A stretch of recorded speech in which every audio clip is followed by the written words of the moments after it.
नमस्कार सर्वांना, स्वागत आहे तुमचं माझ्या चॅनलमध्ये। तर आजचा एपिसोड छान होता तसा, पण कालचा खूपच छान होता। तर आज सुरुवातीलाच रितेश सर आले आणि त्यांनी प्रश्न केला पहिल्यांदी, कसा वाटला कालचा डोस। तर कालचा डोस निकितने थोडंसं चेहरा वाकडा केला, कारण कालचा डोस जो होता तो तिच्यासाठीच होता।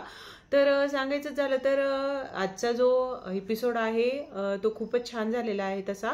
तर इथे पुरुषोत्तम दादा जे आहेत ते घरी गेलेले आहेत। पहिल्या आठवड्यातच जे आहे इलिमिनेशन झालं आहे ते पुरुषोत्तम दादा यांचंच झालेलं आहे। तर योगिता आणि डीपी दादा जे आहेत ते म्हणजे सुरक्षित आहेत।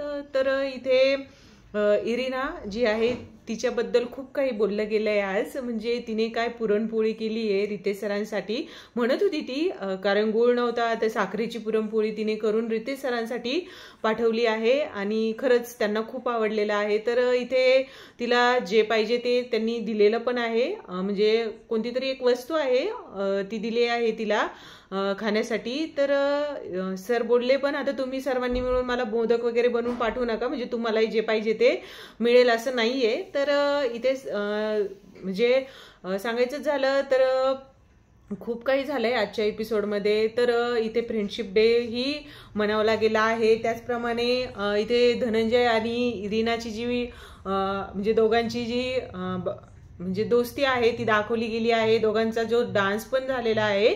तर इथे सांगायचं झालं तर इरिना जी आहे तिला धनंजय जे आहे ते शिकवतात ते की कसं बोलायचं, काय म्हणजे मराठी भाषा शिकवतात ते तिला, आणि चालू असते त्यांचं कायमच बोलणं वगैरे सगळं। तर रितेश सरांनी तेही सांगितलंय आजच्या भागामध्ये। आणि त्यानंतर म्हणजे फ्रेंडशिप डे मनवला गेलाय। डबल ढोलकी आणि बालिशपणा कोणामध्ये आहे। तर इथे बऱ्याच लोकांनी जे आहे आर्याला बालिश बुद्धीची आहे असं सांगितलं आहे, आणि घनश्याम जो आहे त्याला सांगितलं आहे की डबल ढोलकी आहे। तर घनश्यामचं सांगायचं झालं तर तो दोन्ही पार्टीकडे म्हणजे राहतो तो, जसं की निकीच्या ग्रुपमध्येही थांबतो, इकडे योगिता आणि अंकिता यांच्यामध्येही येऊन बसतो। तर कायम दिसत असतो तो, पण एवढं माहित नव्हतं की तो दोन्हीकडेही सारखाच जाऊन, योगिताने तर सांगितलंय की तो इथे बसतो आणि थोड्या वेळाने जाऊन तिकडे बसतो, तर कळत नाही त्याचं तो चुगली करतो का काय करतो। तर त्याला खूप राग येतो म्हणजे तसा राग खूप येतो त्याला की डबल ढोलकी वगैरे काही बोललं तर बोलतो तो किती असा राग राग राग आल्यानंतर कसं माणूस चिडून बोलतो तसा तो बोलत होता आज। आणि इथे बरेचसे त्याचे मित्र जे आहेत त्यांनीही बऱ्यापैकी त्याचंच नाव घेतलंय, म्हणजे दुसऱ्या पार्टीच्या लोकांनी सुद्धा त्याचंच नाव घेतलेलं आहे डबल ढोलकी म्हणून। आणि आर्याला तर जान्हवीने खूप काही सुनावलेलं आहे। आर्या आणि जान्हवीमध्ये तर चालूच आहे, जे की मागे झालं होतं तेच पुन्हा कंटिन्यू चालूच आहे दोघींमध्ये। तर यांच्यासाठी स्पेशल टास्क पण ठेवला होता जो की आर्याने एकदम शांतपणे केला, काही पॉइंट्स मांडले तिने पण इथे सांगायचं जर झालं तर जान्हवी जी आहे तिला जे मडके म्हणजे राग म्हणजे मनवायचा होता की असं मडकं फोडायचं आणि राग काढायचा, तर तिने इतकं जोरात त्या मडक्यावर मारलं की म्हणजे माझा राग अजूनही शांत झाला नाहीये असं रितेश सरांना सांगत होती।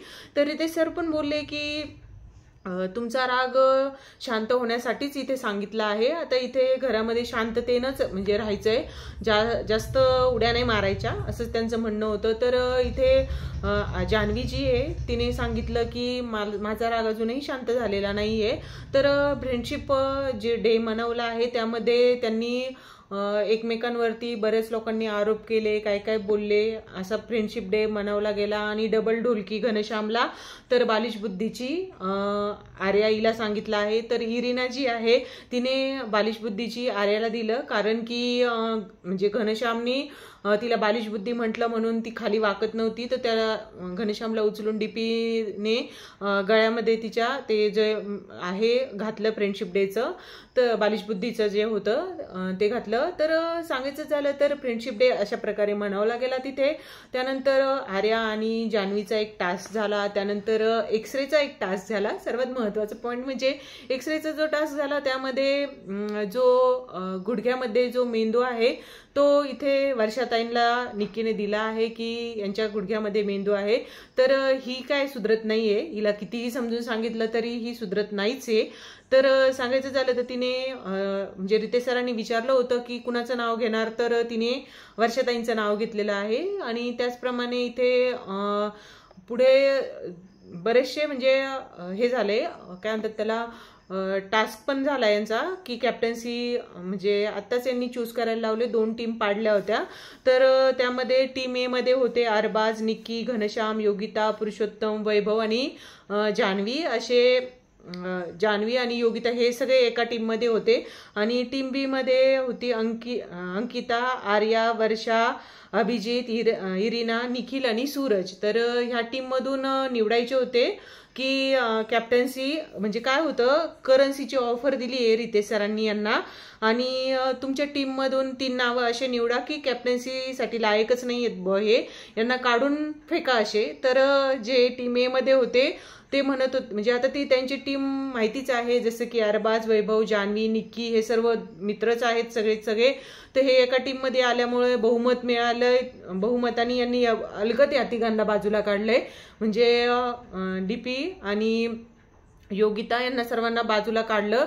आणि टीम बीचं असं झालंय की स्वतःहून म्हणत होते मला कॅप्टन नाही बनायचं आहे, म्हणजे जसं काही निखिल, वर्षा वगैरे जे आहेत ते स्वतःहून सांगत होते. वर्षाताई म्हणत होत्या की मलाही नाही बनायचं. तर यांनी टीम मधून बाहेर काढणारे नावं असे आहेत की पुरुषोत्तम दादा तर गेलेच आहेत, धनंजय आणि योगिता यांना अलगद बाहेर फेकलेलं आहे टीम एने, म्हणजे निक्कीच्या टीमने, अरबाज, वैभव यांनी सगळ्यांनी मिळून. आणि टीम बीचं झालं तर टीम बी मध्ये सूरज, वर्षाताई आणि निखिल असे यांना बाहेर टाकलेलं आहे. तर अशा प्रकारे कॅप्टन्सी मधून हे बाहेर पडलेले आहे. आणि कॅप्टन्सी होणार आहे, कॅप्टन्सी टास्क आता, कारण यांना 1,80,000 अशी करन्सी ऑफर केलेली आहे आणि कॅप्टन्सी टास्कही मिळालेला आहे. आता बघूया की कसं 1,80,000 मध्ये हे काय काय विकत घेता. मागच्या आठवड्यामध्ये तर सूरज, इरिना आणि डीपी दादा यांनी बेड चूज नव्हता केला तर किती यांना जमिनीवर झोपावं लागलं. बरेचसे काही म्हणजे वाद वगैरे झाले त्यावरनं. निक्कीचा आणि वर्षाताईंचा वादही त्यामुळेच झालेला होता. तर इथे आजच्या एपिसोडमध्ये तर असंच दिसलं की ज्या 2 टीम पडल्या होत्या तर टीम अशा एक म्हणजे जो ग्रुप पडला आहे त्याचप्रमाणे टीम वाटून दिला होता. आणि त्यामध्ये योगिता आणि डीपी दादा जे आहेत ते फसलेले आहेत आणि कॅप्टन्सी मधून बाहेर पडलेले आहेत. तर निखिल जो आहे तो निखिल म्हणत होता की मला अरबाजला कॅप्टन बनवायचं आहे, त्यामुळे मी कॅप्टन्सी घेत नाहीये. म्हणजे यांना असे पोस्टर दिले होते कॅप्टन्सीचे, ते फाडून टाकायचे होते ज्यांनी नाही घेतलंय त्यांनी. तर त्यात निखिल पण होता. तर इथे सांगायचं झालं तर घनश्याम आणि आर्या जी आहे यांना डबल ढोलकी असं दिलं आहे. आणि त्याचप्रमाणे इथे जान्हवी आणि आर्यामधला वाद जो आहे तो कायम सुरूच आहे आणि तो असाच राहील असंच दिसतं आहे. आणि आता आर्याला बरंचसं कळालं आहे. पुन्हा अभिजित दादा जो आहे त्यालाही म्हणजे सांगणार आहे, आता सांगितलं आहे त्याला की कसं वागायचं, काय करायचंय. आणि आता आपल्याला पुढच्या भागात पण दिसणार आहे की अभिजित जे आहे त्यांनी म्हणजे चांगल्या प्रकारे इथे पॉइंट्स मांडलेले आहे. यांचे वाद झालेले आहे, बहुतेक बेडवरनच काहीतरी झालेला आहे यांचा वाद.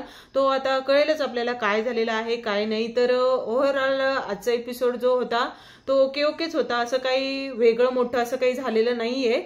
तेवढे पुरुषोत्तम दादा घराच्या बाहेर गेलेले आहेत आणि जान्हवी आणि आर्याचा वाद कायमच आहे, जसा आहे तसा निक्की आणि वर्षाताईंचाही वाद कायमच आहे. आणि इथे सांगायचं झालं तर अरबाज जो आहे तो ग्रुप चालवतो आहे, निक्की ग्रुप चालवती आहे.